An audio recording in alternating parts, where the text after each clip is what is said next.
Michael Kadire never played for accolades, but the kid from Great Bridge High School in Chesapeake certainly earned them, winning a batting title, 2 All-Star bids, and a World Series appearance over a 15-year Major League career. I took, the Hampton Roads with me pretty much everywhere I went. My upbringing here, the environment that I grew up in was always a part of me, and I think it's why I played, part of the reason why I played the way I did. So to be recognized by this area, an area I'm extremely proud to be from, is a huge honor. Paul Frame's entire family is firmly ingrained in the sports scene of Hampton Roads. And my twin sister was captain of of the high school basketball team. That was 58-3. And she scored more points than I did, and I've never heard the end of it. The former Norfolk mayor has been instrumental in promoting athletics in the area for decades. I'm very honored. I'm very grateful. Not sure that I'm deserving, but I've got a lot of friends here, and I've worked hard for the city and the community. And fittingly, one of the greatest Norfolk admirals in history was inducted in the building where fans cheered his name. It's a good fit right here, get honored in the place that you actually played. The Rocket, Rod Taylor, wrapped up his career with 2 league titles and more goals and points than anyone in ECHL history. I loved it. It was a great experience to playing here. You look back, I always wanted to play in the NHL, and I couldn't, say anything different or bad about playing here because it was a great experience and I loved it. From Scope Arena in Norfolk, Nathan Epstein for the Sports Track.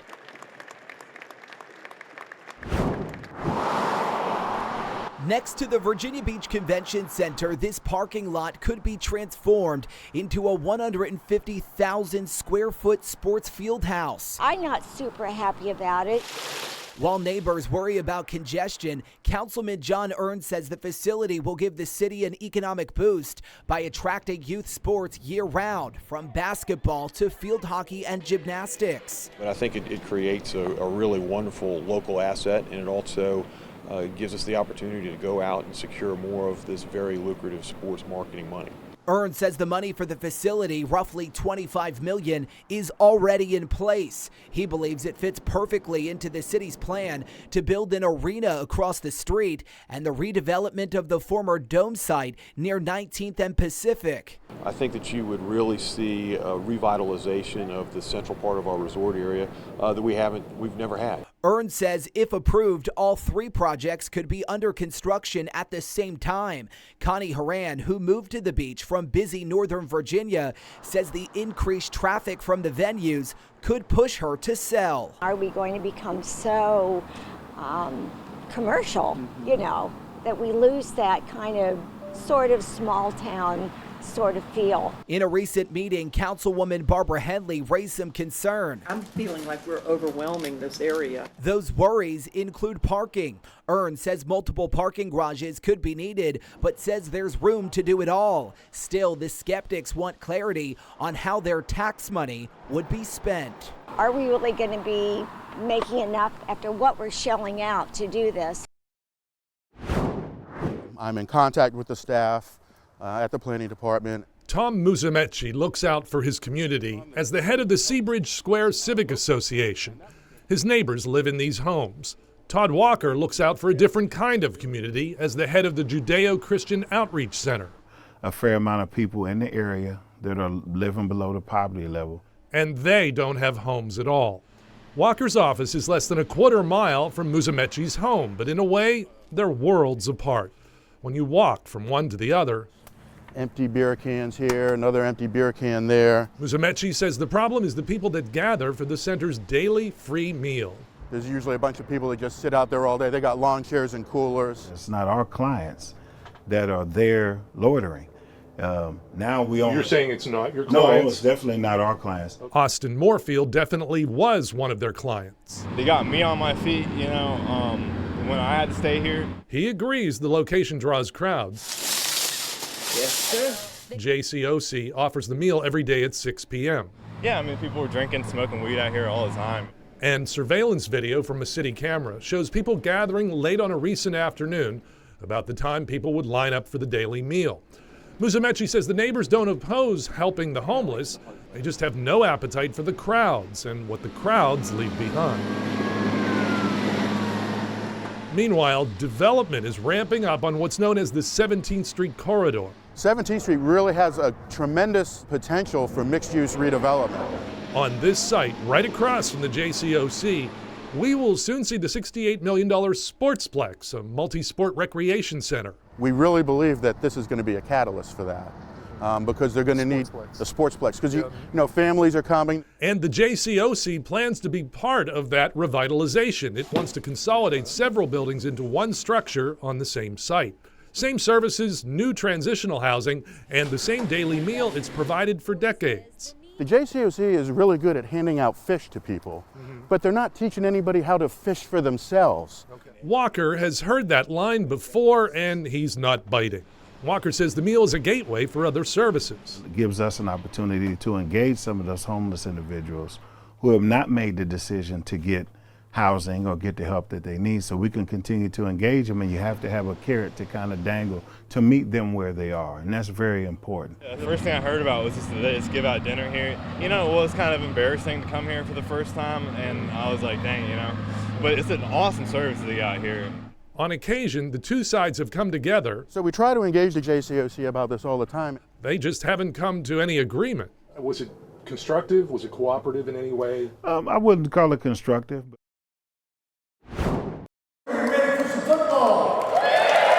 The sounds of Saturdays at Lane Stadium made their way to the Virginia Beach Convention Center tonight. And the man at the head table, the new head man at Virginia Tech. We've got to get this whole Hokie Nation going in the right direction because it's an awesome nation. Brent Pry hasn't been shy about saying it. If the Hokies hope for resurgence, they'll need some help from the talent in Hampton Roads, which has been notably absent in Blacksburg the last several seasons. It didn't take rocket science to figure out that we needed a strong presence out here. We got to come out, we got to invest in this area, invest in these coaches, and we're doing that. He kind of did a thing with his staff. He said, look, we're not going to go farther than about 6 hours away from campus, kind of draw a circle around Blacksburg.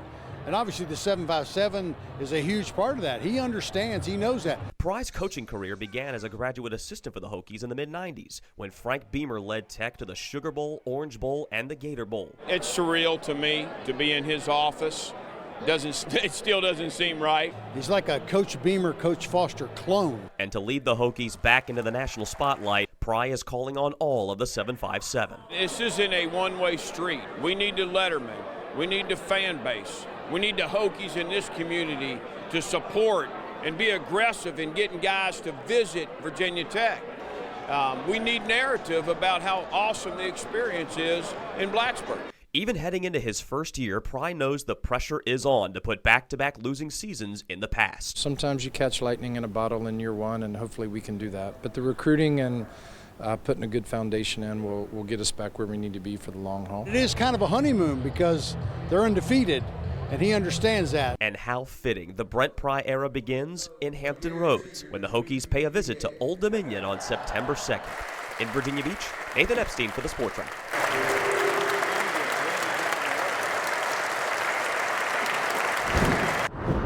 As the World Series moves from Houston to D.C. for Game 3, you know, if you're in the World Series, you're going to feel it and you're going to have a really good time. The city is abuzz over something most sports fans have never seen. World Series baseball in Washington. The vibe is great. I love being here right now. After fielding a team for most of the 20th century, baseball left the nation's capital in 1971 and didn't return until 2005.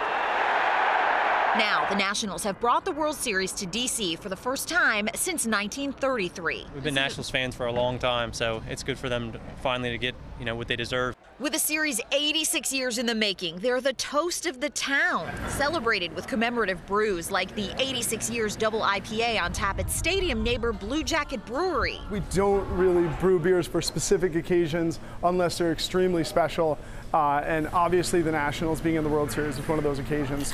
And cocktails like the Salt Line's Zim's Cup, in honor of part owner and Nationals first baseman Ryan Zimmerman. Everyone's just excited to have an all-star game in here, and I think people are going to be 10 times more excited to have a World Series in D.C. for the first time in almost a century. As for a World Series victory, it's been even longer. This video from the Library of Congress shows the Washington Senators' defeat of the New York Giants in 1924, 95 years ago.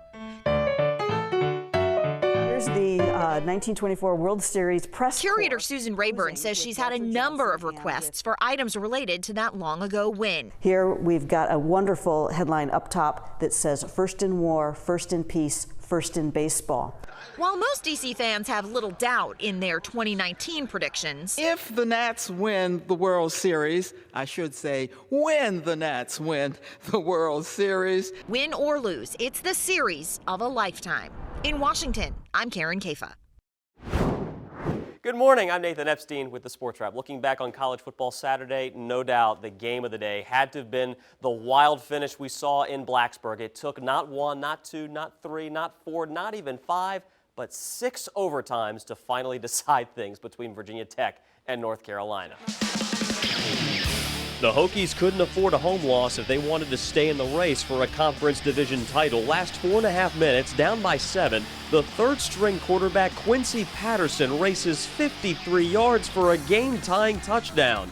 And then with his team down by 7 in the second overtime, facing 4th down with the game on the line, Patterson finds Damon Hazelton. Game tied again at 41.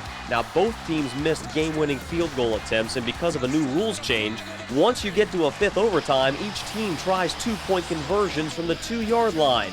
And in the 6th overtime, it's Patterson with the game winner. The longest game in Virginia Tech, North Carolina, and ACC history ends with a Hokies 43-41 win. To be honest with you, I'd sort of lost track of what number we were on.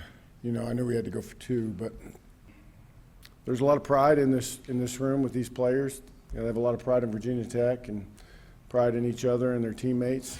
And a late finish, Game 6 of the American League Championship Series last night. Houston holding on to a 4-2 lead in the 9th when DJ LeMahieu rockets one out to right. It's gone, and the Yankees tie things up at 4. Could we see extra inning baseball, bottom of the 9th inning? And there goes Jose Altuve with a 2-run walk-off home run for the pennant.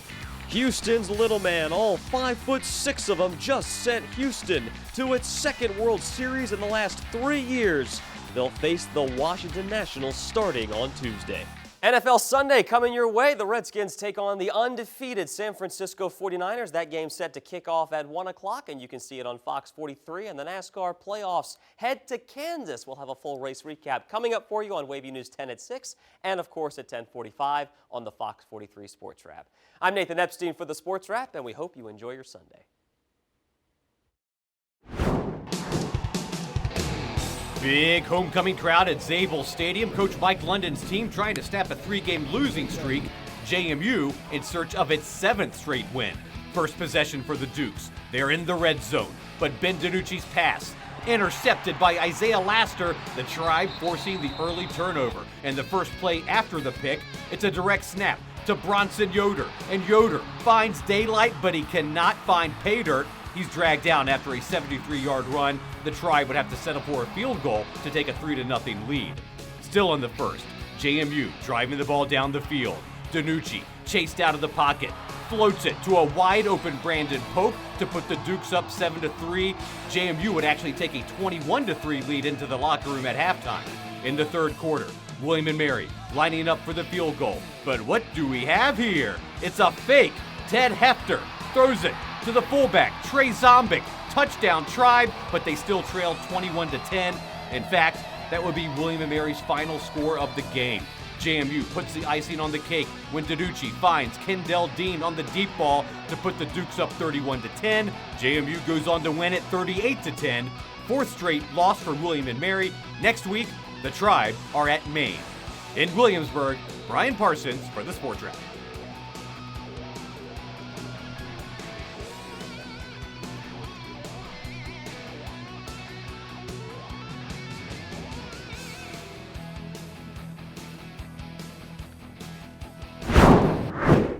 When William & Mary announced they were cutting 7 varsity sports, including women's volleyball, swimming, and gymnastics, then athletic director Samantha Hughey said the cuts were in compliance with Title IX. Well, that didn't satisfy the female athletes. They retained an attorney who, upon closer look, discovered cutting the women's teams would violate federal law.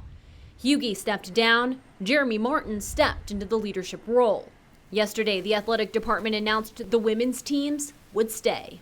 As we looked further and with greater depth at the announcement that had been made, we realized that we had further to go in terms of advancing that gender equity goal. And so when we had that realization, we decided to act in a decisive manner to make sure that we were achieving the foundation for our department that we hope, which is based in equity. The department went a step further, pledging complete compliance with Title IX by the 2022-2023 school year. I'm intensely focused on making sure that our student athlete experience is one that's equitable. Martin acknowledged the budget restraints that led to the initial cuts are still very real. Yesterday was a day of mixed emotions. Everyone involved is a William and Mary person and cares deeply about the other folks around them. And so while there was certainly joy in receiving the news for some of the women's teams, it comes with recognizing that was not the news for all teams. Martin said they are still looking at creative solutions to save the men's teams as well. There are no easy pathways to see a gender compliant, a gender equitable way in which we would increase men's opportunities, but we continue to look for those solutions and work through that process with our community. I'm Kayla Gaskins, 10 on your side.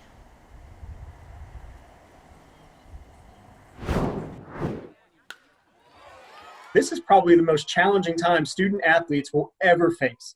Their seasons have been canceled. Their seasons have been disrupted. They don't know that if and when they start, if it's going to stop again. Virginia Sports Hall of Fame Executive Director Will Driscoll says that disruption of an activity athletes love can be very hard on them mentally. Dr. Andrea Arcona, a licensed clinical psychologist with CHKD, agrees and says the pandemic has made normal coping techniques challenging. All the things that I tell people to do to deal with anxiety and depression, especially in the beginning of the pandemic, they couldn't do. Will says the term mentally tough is brought up a lot in sports. You know, what does the term mentally tough mean? And in talking with everybody, it means something different to every single person. Dr. Arcona says as parents and coaches, we need to do more than tell our kids to be mentally tough. Part of that journey has to start with saying, you know what, this really does stink. This really is awful. It is important that you lost your whole season last year. It is hard that you don't know what's coming up. I get it. For the upcoming virtual event, A Pandemic Playbook, Mental Wellness for Student Athletes, Dr. Arcona will join a panel of doctors, a student athlete, Oscar Smith's head football coach, and more to discuss ways we can all help student athletes deal with depression and anxiety the pandemic has caused. You have to come into a discussion like this with an open mind, because you may say to yourself, well, I don't have any mental health or mental wellness issues, but just because you don't doesn't mean somebody in your inner circle doesn't. Katie Collette, 10 on your side.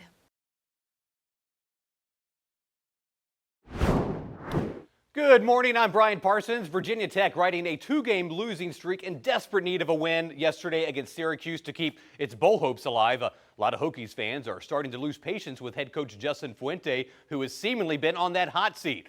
Fourth quarter, Tech up 29-27, and the ball goes to Malachi Thomas, who breaks free. That's a 47-yard touchdown. He had 3 touchdowns at 151 yards. Tech up 36-27, but back comes Syracuse. Garrett Schrader was shredding the Hokies defense. 12-yard touchdown pass to Courtney Johnson. Orange down just 2. 45 seconds left in the game.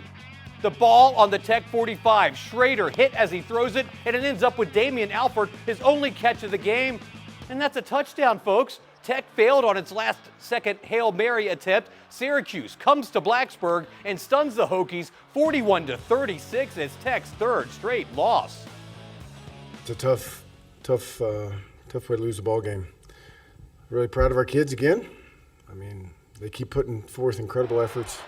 We'll have to get them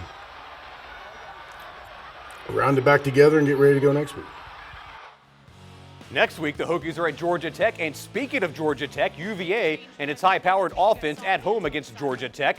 Cavs fell behind 13-0, and then quarterback Brennan Armstrong decided to go off in a big way. Armstrong finds Dontavian Wicks, and watch Wicks go. 77-yard touchdown. UVA up 21-16, and the Who's never looked back. Armstrong doesn't just throw it. He can run as well. 4-yard touchdown run. Cavs up 34-24. Armstrong, 4 touchdown passes and 2 more on the ground. Now, Georgia Tech did recover a couple of onside kicks and score a couple of touchdowns in the final 2 minutes, but not quite enough. UVA holds off Georgia Tech 48-40, 4 straight wins for UVA, who are now bowl eligible. MEAC opener for Norfolk State at Howard in DC. NSU led 31-10 in the fourth quarter, but Howard got within a touchdown. The Spartans, though, put this one in the bank when Cameron Britt finds a hole and runs it in. 57-yard touchdown. NSU, 537 yards of total offense. Dawson Odoms and the Spartans open up MEAC play with a 45-31 shootout win over Howard. Hampton against North Carolina A&T in a Big South showdown, third quarter. The A&T defensive end jumps offside, so it's a free play for Hampton and might as well go for broke. Jet Duffy to Roman Copeland, the former Oscar Smith star, 72-yard touchdown. That put Hampton up 20-9, and Hampton snaps a 3-game losing streak after a 30-9 Big South Conference win over North Carolina A&T. William & Mary at home against Towson, trying to rebound from last week's loss to Maine. Darius Wilson, the play fake, and he finds Zach Burdick.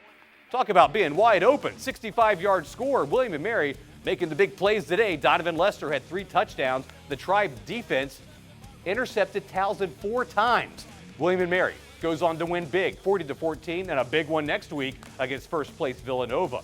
Well, later today, over on Fox 43, the Washington football team will play the red-hot Green Bay Packers. Washington, 7.5-point underdogs. That's it for the Sports Wrap. I'm Brian Parsons. Have a great football Sunday. There's a new man in charge of the Old Dominion offense. He is prepared like he's the starter from day one. The Monarchs rolled with DJ Mack for the first 7 games, but head man Ricky Ronnie felt it was time for a change. So he gave Hayden Wolf his first start of the year against Western Kentucky.